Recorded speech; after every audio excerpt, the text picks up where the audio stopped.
পুজোর মুখে 18 সদস্যের বাইক পেট্রোলিং শুরু করল দিনহাটা থানার পুলিশ। সোমবার রাত 8:20 নাগাদ দিনহাটা থানা প্রাঙ্গণে বাইক পেট্রোলিংয়ের শুভ সূচনা করেন কোচবিহার জেলা পুলিশ সুপার দ্যুতিমান ভট্টাচার্য। উপস্থিত ছিলেন দিনহাটা মহকুমা পুলিশ আধিকারিক ধীমান মিত্র, দিনহাটা থানার আইসি জয়দীপ মোদক সহ অন্যান্যরা।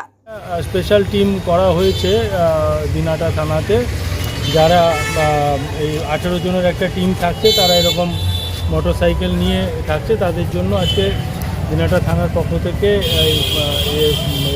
বিশেষ একটা টি শার্ট আর বাঁশি তুলে দেওয়া হলো, যাতে তাতে আইডেন্টিফাই করতে পারে।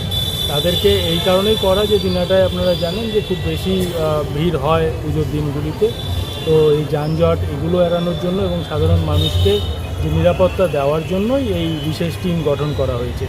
এটা ছাড়াও আমরা দিনহাটার জন্য আলাদা করে একটি উইনার্স টিম দিচ্ছি, যেটা